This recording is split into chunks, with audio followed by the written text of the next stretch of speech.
আজ থেকে 100 বছর পর ক্যালেন্ডারের পাতায় যখন 2124 সাল, আমাদের প্রায় প্রত্যেকের দেহ তখন মাটির নিচে, অস্তিত্ব তখন রূহের জগতে।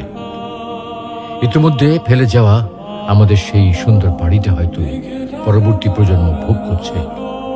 পছন্দের কাপড়গুলো ব্যাকডেটেড হয়ে গেছে।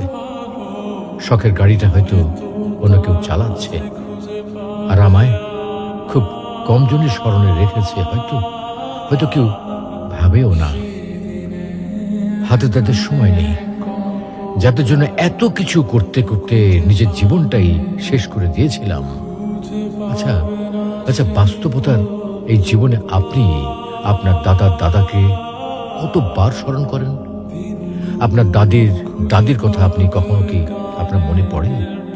পৃথিবীর বুকে আজকে এই বেঁচে থাকা, এত হইচই, এত মায়া কান্না এভাবেই চলছে। গত হওয়া অসংখ্য প্রজন্মকে টপকে আমরা এই জীবন লাভ করেছি।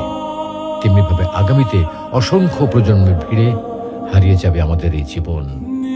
কিন্তু খুব কম লোকই সময় পায় ফেলে যাওয়া জীবনটা একটু ফিরে দেখার। বাস্তবতা হচ্ছে এই জীবনটা আমাদের কল্পনার চেয়েও অনেক অনেক ছোট।